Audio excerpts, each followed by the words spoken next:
Hello, everyone. Hope you're all doing well and preparing well for the exams that are ongoing and the upcoming exams that you have. So, I am the subject expert for math at Bryt, and the purpose of this session is to give you some tips and tricks on how to prepare for the O-level math exam upcoming, and some useful quick calculation tricks that can help make your calculations faster and more importantly on how to attempt the math P1 and P2 exams for a good grade. And there are some important guidelines towards the end of it. First of all, I will tell you a bit about Bryt. What we're doing on this platform is we're providing a complete solution for all your education needs for different courses. So for example, for math we have recorded lectures. We have the section for clear your doubts, where you can always reach out to us and clear all the problems that you may face. We have some quizzes and assignments that follow the recorded lectures. More importantly, we have bite-sized content available. So we understand that you might struggle with following such long and daunting lectures. So we have broken down all the content into smaller bite-sized videos for you to be focused and to help understand all the things that you need to understand. So I will now begin with this session. So first of all, I will address how to prepare for the math exam efficiently. Obviously, first and foremost, you need to understand the concepts and practice them well using the topical past papers. Because you're preparing for the upcoming CIEs, you are either sitting in this session or the November session. I would advise against spending too much time on the books, because the books are a lot more detailed than you need to prepare for. And that is why all teachers and we will advise you to stick to the past papers, or whether topical. Initially, when you're understanding the concepts, when you're practicing it, topicals are useful. Then we move on to the yearly past papers, because yearly past papers are what really give you the experience that you will get in the exam. So that's a good thing to prepare for. And so then we next move on to the paper one technique. So the thing is, in paper one, you are aware in 4024 that the calculators are not allowed. So you need tips and tricks to make your calculations efficient. So one thing that you need to be aware of for that is that number tables till 15 are very important, that you need to remember. Perfect squares till 20, and then perfect cubes till 10. These are some numbers, some values that you really need to have on the tip of your fingers for your calculations to be faster. And in addition to this, there are some tips that there are some basic tips and tricks that you need in order to make sure that your calculations are more efficient, so that you can attempt your paper faster and can solve it quicker and save enough time. So there are some of them that I would be discussing in this session. So for example, one of them is decimal multiplication. I have seen a lot of students struggle with this. They multiply decimal numbers with decimals included. I would advise against that. Instead, what I would suggest you to, so for example, if we have to multiply 5.35 by 0.12, I would first note down the decimal places that both of these have, two decimal places in both of these numbers, and to multiply it, I would just ignore the decimals and multiply the two numbers. So 535 by 12, and that will give me 12 times 5 is 60, carried over. 12 times 3 is 36, plus 6 is 42. That's carried over. And 12 times 5 is 60. 4 added to it is 64. So 6,420 is what we get when we multiply 535 with 12. Now, but I was actually multiplying 5.35 by 0.12. So in order to give the answer for that, the decimal places that we noted down, the final answer will actually have the combined decimal places. So if the first number had two decimal places, the second also had two decimal places, the final answer is supposed to have four decimal places. So this number is 6,420. The final answer would then become 0.6420, or you can just leave it as 0.642. This is one of the most efficient ways of multiplying decimal numbers. This trick can actually help you save a lot of time, because in the paper one especially, you have a shortage of time. You have a lot of questions that you need to prepare for, you need to complete, and therefore whatever tricks that you can use to solve, to sort of save that time, use that. The next thing that I would that's just something that I found to be useful, is multiplying large numbers by 5 mentally. So for example, you need to multiply 78 by 5. The one thing that you can do is just write down 78 and 5 vertically and then just multiply it. Or one trick that I really find to be very helpful is that multiply any number that you need to multiply by 5, times it by 10, and then divide it by 2. So for example, 78 times 5 would just be 78 times 10 will become 780. Divide that by 2 becomes 390. That's just a mental trick that I found to be very useful to multiply such numbers by 5. Any number that you want to multiply by 5, any bigger number, just times it by 10, divide by 2, you'll get to the result. These are some efficient tricks. And now for so along with this, we gathered some feedback from you guys, and you guys responded that mensuration is that one topic that's quite quite preferred by everyone. Obviously, I mean it as sarcastically. So it's a formula intensive topic. So moving on to that, and the reason why it becomes too overwhelming for students is that there are way too many formulas. So you're, especially working with 3D figures, there's cuboids, cubes, prisms, cylinders, and there are 4 more 3D shapes that I will be discussing. Now, I would give you some short tricks to help you remember these formulas. First of all, just to give you a heads up, there will be some shapes, some formulas that will be given to you. For example, curved surface area of a cone is often given in the question, but sometimes the formula that is given with the question is not being directly used. So just to sort of help you remember the formulas, so these 4 shapes that I've put up over here, these are basically so cubes, cuboids, prisms, and cylinders. I would advise to just think of all these 4 shapes as a prism itself. So even cube, cuboid, cylinders, these are basically just prism. A prism is any shape which has a cross section on both its ends. So for example, this shape that you see over here, this is what prisms regularly look like. But I would say that all the shapes that you see right now, they are basically a type of prism. So in this case, the basic formula that you need to remember is the prism volume. So for the volume, we have base area multiplied by the height. Base being the cross section. So some of you would be aware of this as the cross sectional area multiplied by the length, or base area multiplied by the height. Basically, both of them mean the same thing. The reason why I'm considering it as a prism is because these are 4 different shapes, 4 different formulas that you need to remember for surface areas, for volumes. Okay, so volume is that one quantity that is easier to remember the formulas for, right? So we know that this is, for example, length cubed, and that's length into breadth into height. So if we notice that the base area part, right? So the base area in this case is the rectangle, for example.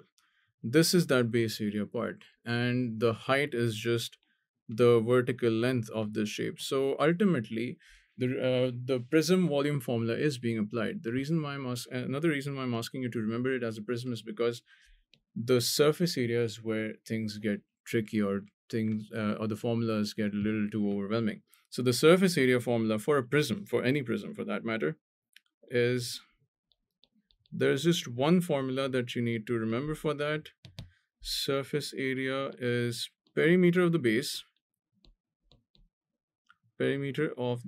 or the cross section multiplied by the height of the prism plus 2 times the base area. Now the reason why I'm writing it out like this, well, this is the formula for prism, but so for example, for the cuboids, let me just make some space over here.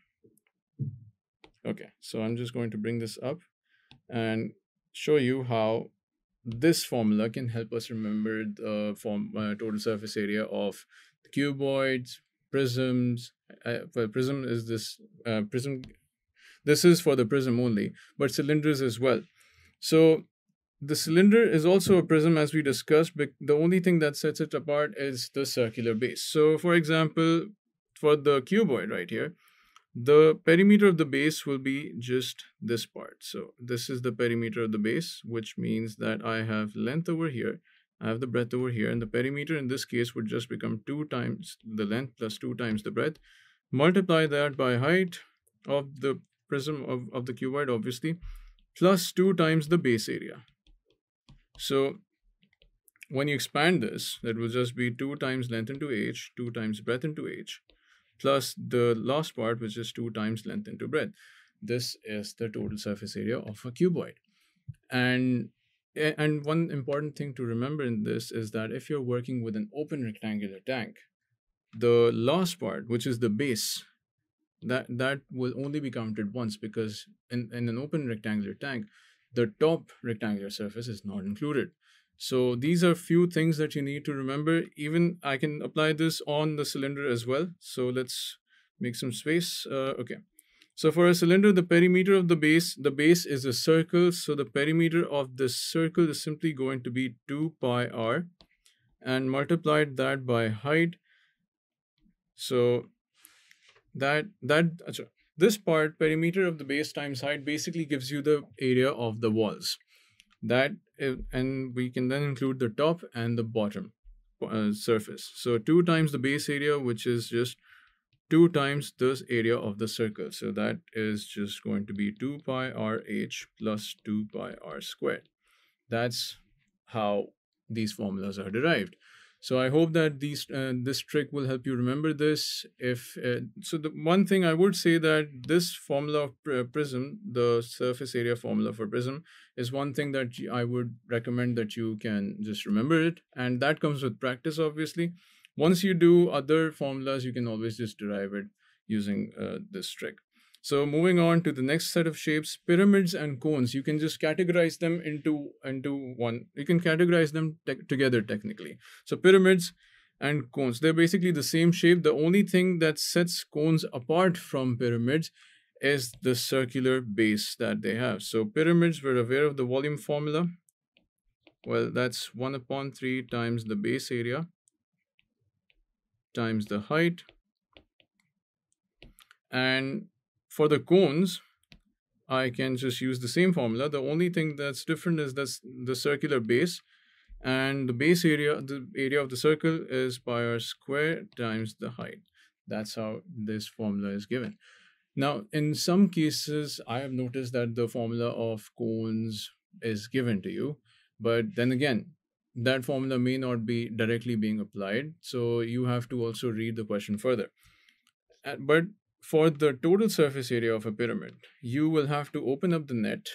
You will have to open up all the surfaces. There's no fixed formula for a total surface area of a pyramid. So you open up the net, you find out the area of all the surfaces. There will be triangles, and then there is a rectangular or a square base. Depends on what type of a pyramid there is. But when you're opening up the pyramid, it's important that you need the slant height. So that slant height actually comes from here. So this is that slant height. That will be calculated when the pyramid is still closed. So you can take this as this is the height, and the base over here will come from this base right here. So if this is, let's say, 10, this would become 5, and then you can use this right angle triangle to find out the hypotenuse. The hypotenuse becomes the slant height of the pyramid, which is the height of the triangle. So you have to work accordingly. But when we come down to cones, we have a surface area formula for cones. So that would be total surface area of a cone. I'm just writing down TSA. So we have the base circle, which is pi r squared, and the curved surface area of a cone is pi rl. Sometimes that's given in the question, sometimes it's not, so it will be useful that while practicing you get a hang of these formulas. Some formulas you can easily derive from a base formula, but some formulas will be useful if you remember them. Then we have spheres and hemispheres. So these are obviously in the same category because this is basically just half of a sphere. The volume for a sphere is given by 4 over 3 pi r cubed, and the hemisphere is basically half of a sphere, so we can just multiply this by half. So often what happens is whenever you get a hemisphere in the question in the exam, you will get the sphere formula, sphere volume formula, and you will have to then work with that. So obviously you can just times it by half to get the hemisphere formula. So it's going to become 2 upon 3 pi r cubed. Now, one thing that you need to remember is that a sphere only has a round surface. That's just one surface. So the total surface area becomes 4 pi r squared. Whereas the total surface area, when we come down to hemispheres, the hemisphere has two surfaces. It's a one round surface and there's a flat circular base because it's been cut into half. So it will have a curved surface area first, which will be half of the total surface area of the sphere. So that's going to be 2 pi r squared. But we will get the total surface area from that. So it's the curved surface area 2 pi r squared plus pi r squared because there's a circular base that's being added to it. So I hope that the tricks that we used over here, this will help you remember some of these formulas, and with practice it becomes even better. So let's move on to the next part of the session. So I want to now discuss how to attempt the exam paper itself. Now, there's a paper 1, that's a non-calculator paper. There's a paper 2. Paper 1 carries 80 marks and you have around 2 hours to attempt it. And paper 2 has 120 marks and you have around 2.5 hours to complete that paper. So on average, you have around 1.25 minutes per mark. So for example, how does that work, right? So for example, you have a 4-mark question and 1.25 minutes per mark means that you should complete it within 5 to 6 minutes. But normally what students tend to do is that they start from question 1 and they keep on going in an order. And what happens is, for example, question 3 becomes too overwhelming and they start to panic. That sort of kills time. So what I would advise is you avoid the traditional way of going in an order. Instead, what I would suggest is you should attempt any paper in 3 given phases. So in the first phase, there are some questions that will just be given to you. For example, evaluate 3.14 multiplied by 2.5. And these kind of questions, they don't require any reading time. I will also show you the paper shortly while after this discussion, then what I'm talking about, how to categorize each question in the phase. So in the first phase, focus only on the questions that do not require any reading time. So for example, you have some topics like fractions, decimals, estimation, indices, standard form, and there are these kind of concepts that they don't really come with the whole statement or there is no like worded problem with it. So these are easier to get done with. So for example, let me just show you a paper that I have open. So this is paper number 12 from October-November 2021. So let me just scroll down, and these questions, the first page that you see, all of these questions, they don't really require any reading time. So I would solve these questions in the first go. So then they're not given in a specific order. For example, the first 3 questions, they don't really require reading time. But as you scroll down, you get questions like this, angles. Angles can also be done in this phase, obviously, because it requires very little to no reading time. But this question right here, these kind of questions, which do require some reading time, they do come in between. So my advice to you is in the first phase, the first thing that you should do is skim through all the questions, obviously the whole paper, spend the first 2-3 minutes, and all the non-reading questions, like the ones that don't really require reading time, get done with those first. So you should be able to complete these questions in around 30 to 35 minutes. That's why I am advising to focus on these questions, because you won't need more than this amount of time for this. And on average, these kind of questions, they are between 35 to 40 marks. They carry this many marks. And in the first 30 to 35 minutes, you will be able to get 35 to 40 marks easily. Then in the next phase, we come down to questions that do require reading time and are relatively easier to solve. So for example, and again, that's subjective. You might find mensuration very easy, and probability might be a little tricky. So the questions that do require a reading time, that can be broken down into two different phases.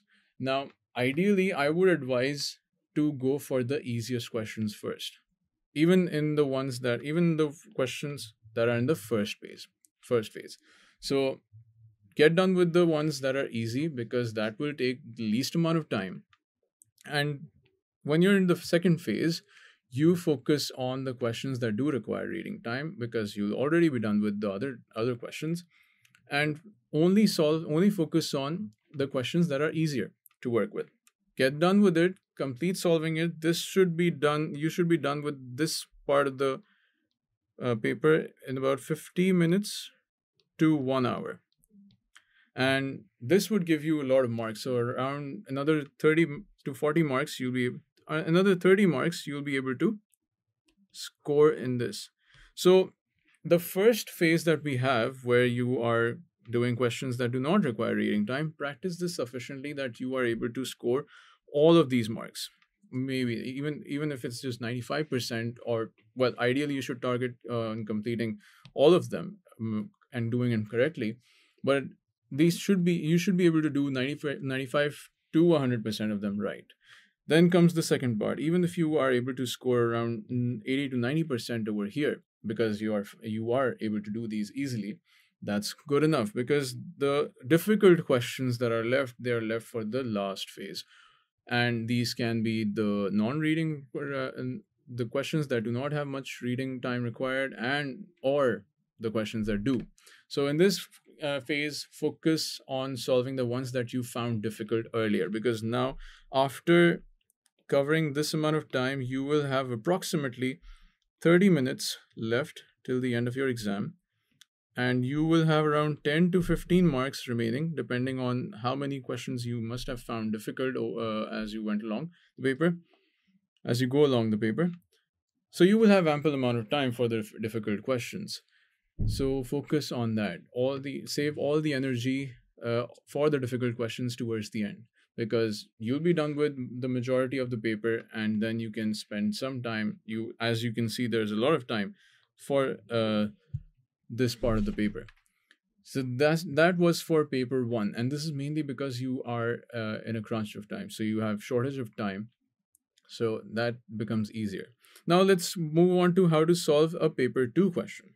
So you can use a similar technique. There are some questions in paper 2 that don't require reading time, but they're not in as much quantity. Paper 2, you have 2.5 hours to attempt. Now that's a lot of time, given that you have around 10 to 11 questions in that paper to solve. It seems like it's a lot of time, but the kind of questions that come in paper 2, because you also have calculators allowed, are fairly difficult, in the sense that there's a lot going on in each of the questions.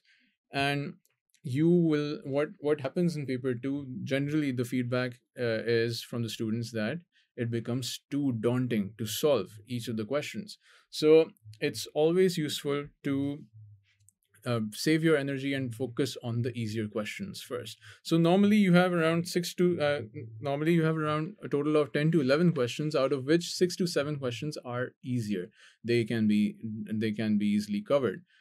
But again, I can't really say that if I'm saying that 6 to 7 questions are easier, then I'm not exactly implying that. So for example, question 4 and the entirety of question 4 will be easy. That will be shuffled across the paper. And in some cases, it also happens that the start of a question, the first 2 3 parts are difficult, the later parts are easier to handle. What you can do is, again, go through each of the questions, focus on the easier parts, and get done with that first throughout the exam. Do not, I would say, your goal should be to solve as many parts, as many questions as you can easily solve at first, and do not exhaust yourself into solving the full question in one go. So for example, if you are on question number 3, I wouldn't advise you to solve the whole thing. If for example you're getting stuck at one part, it's all right. There are some parts that can be easily solved without solving the previous part. So, and there's another one important trick to while you're going across the questions. The questions that are alphabetically numbered, so for example, part A, part B, part C, these questions are often not as related. But the ones that are numbered in Roman numbers, so for example, A part 1, part 2, part 3, these parts, part 1, part 2, part 3, are definitely related. So for example, if you're stuck on part C, don't worry about there's a higher chance, I would say, that part D is not as related to whatever you need to do in part C. So I skip that part, move on to part D, and get done with the easier questions. So you can always come back to the paper, the questions that you left out, because this is around 2.5 hour long paper, and if you follow the easy questions first method, you might end up completing most of the paper in the 1.5 hour, in the first 1.5 hour, and you will have 1 hour remaining for, let's say, around 4 to 5 questions, or some parts of it that may be still left, and you can spend some time on that. This way you will end up saving some energy, because exhausting yourself with a full length question in one go ends up draining you a lot. And then in the last half an hour, students are so done with the exam that they just leave whatever the parts that are left. And especially skim through a question. If you start a question, for example, question one, that you start, and you find the first 2 3 parts quite difficult, do not just skip the whole question entirely. Take a look at parts D and E. There's a chance that first few parts are difficult and later parts are easier. This is how these questions are designed. So that's I hope that these these tips can help you solve the exam questions more efficiently. I would suggest that you use these tips to practice yearly past papers as well, and you will find that will actually help you start saving some time. Always go for the easy ones first. So uh, that's sorted, and towards the end, when we okay, now, there are some important guidelines that you must remember before the exam. And before I move on to this, if you have any questions and concerns, I hope that you're writing down in the comments, because I will be addressing the questions towards the end of this session. And so moving on. So important guidelines before the exam. It goes without saying, you must show all the necessary steps, do proper working, because no matter how simple a question might be, the steps that you may skip, there are marks for each and every step. But for example, 1 mark question, and if there are some steps, I would still suggest you show the steps, because skipping a step often leads to silly mistakes. So do not omit any steps, and always solve the easy first. Obviously, you can complete the paper, you can complete most of the questions sooner, and that will also actually boost your confidence in the paper, because the exam itself is very overwhelming, and a lot of students are quite so they're quite stressed out. And if you're able to get a grip on most of the questions, that helps regaining that confidence. One important thing, and that's one thing that a lot of students tend to skip on. Make sure to pack all the required stationery that you need. So for paper one, and for both the papers, actually, you will need your pencils, your geometry box, pencils, erasers, sharpeners, scale, pens, obviously. And in paper two, you will need a calculator. Do not take that in paper one. You should not try to sneak in either. You will be caught, and that will be a problem. But packing up your stationery is very important, because loci does require construction work as well, even the graph work. Any graph work that you need to do for the exam, you will do it in pencil. Please do not make any graphs in pens. You will lose marks for that. Then obviously get a good night's sleep before the exam. A lot of students tend to spend the night before the exam studying, and they will then just sleep in late, and that actually ends up um, that actually leads to a lot of mistakes in the morning, even though you are on top of the concepts already. So get a good night's sleep before the exam. All that you need to study, you can't do much, you can't improve your grade much if you on the last day of the exam, especially the night before. So don't sacrifice on your sleep before the exam. And last but not the least, in fact, So while you're preparing for the upcoming exams, do check out our platform Bryt. We have our website is www.bryt.app. Basically Bryt.app. We have some useful content over there. Some recorded lectures are there. We have detailed past papers. We have premium recorded lectures. We have, like I mentioned at the start of this session, we have bite-sized videos. Detailed past paper solutions are also given over there, and we have a feature called Clear Your Doubts, where you can reach out to us for any problems that you may have, and we have a whole team of experts that are ready to respond to your queries. And we have notes and revision guides along with quizzes and assignments after every video that you after every conceptual video that you watch. So that was about it. I hope that this session was helpful for you. Let's open the platform for question and answers. Okay. All right. Okay. um, so important topics, at Bryt, we discourage the idea of important topics or guest papers, because honestly that's not very helpful. Even there are people providing you with guest papers or important topics. I would strongly suggest focus on all the topics, obviously, because if a topic is missed out in paper 1, there's a higher chance that it will be tested in paper 2. So don't indulge yourself in what are the important topics, what not. But yes, while you practice, I would strongly recommend practicing the last 5-year papers. So for example, if you're sitting in for a 2022 exam, I would suggest you to start from 2017 if you have time. There's still another 10 days to go for the P1, and you have another 10 days for that for P2. So I would suggest practice papers starting from 2017, because that just gives you a pattern. Okay, you might realize that transformations is coming into every year. So there's a higher chance that it will come this year as well. And you might find a concept that may have not been tested in the past 3 years. So that will give you an idea that it will definitely come in.